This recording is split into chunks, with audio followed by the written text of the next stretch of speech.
Kaçadır.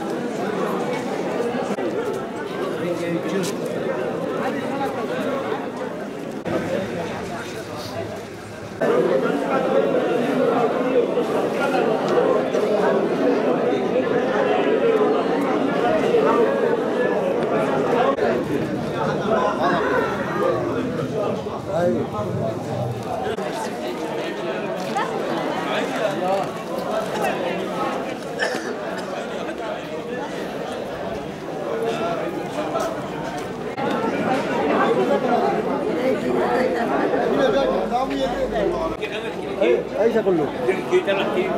200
Ben Muhammed Nurullah, ben buralıyım, Midyatlıyım. Midyatlı yöresel ürünlerimizi satıyoruz. Biz alışverişini yapıyoruz, köylüden alıyoruz.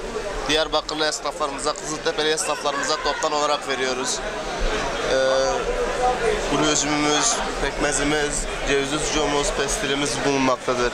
Biz organik alıp organik satıyoruz ki Midyatımıza yetişen yöresel ürünleri tanıtım amaçlı, satmak amaçlı yapıyoruz.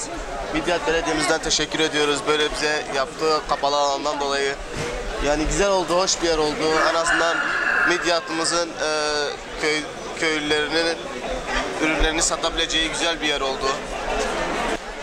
Pazarda pestil var, cevizli sucuk var, bademini satan var, kuru üzümünü satan var, pekmezini satan var. Çeşit çeşit pekmezimiz var mesela pazarda olan. Adam da var adam. Kuru üzüm var mesela. 5-6 çeşitten oluşan kuru üzüm var mesela. Zeyti olarak adlandırdıkları, kerpiç olarak adlandırdıkları, benitat olan var. Her köyün mesela ayrı ayrı üzümü var. Mesela Yolbaşı köyünün getirdiği genellikle kerpiç üzüm getiriyor. Diğer taraftan gelen üzümler Benita, Seyti falan üzümleri geliyor. Pestil mesela var. Pestil İçören Tepe köyümüzün pestili daha çok tercih ediliyor. Daha güzel pestilidir mesela. Kayapınar. Kayapınar'ın pestili mesela meşhurdur. En güzel pestil oradan geliyor.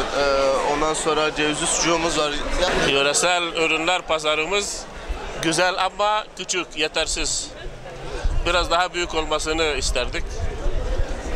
Yalnız eskisinden çok daha güzel, çok daha kaliteli oldu. Allah razı olsun yapandan, yaptırandan. Yöresel ürünlerimiz doğaldır. Kalitelidir.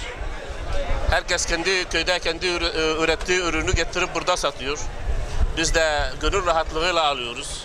Gönül rahatlığıyla yiyoruz. Fiyatlarımız da uygun, fazla pahalı falan değil. Başka yere göre çok güzel. Peynir var, kuru üzüm var, pestil var, pekmez var, süt var, ne ararsanız var. Köy ürünleri doğaldır marketlere göre. Marketlerinki güzel değil. Katkı maddeleri var. Rahat yiyemiyorsun yani bozulmuyor. Bu 3 gün sonra ekşiyor. Marketinki 10 gün kalıyor ekşimiyor. Onlarda mutlaka hile vardır. Bunlar doğal, saf. Kendi köyümüz, tanıdığımız köylüler, tanıdığımız ürünler. Kesinlikle yerli malı alınmalı. Hiç marketlere falan uğramasınlar. Marketçi arkadaşlar da darılmasın. Teşekkür ederim.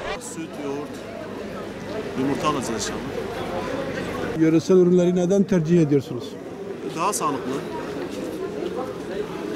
katkısız, doğal.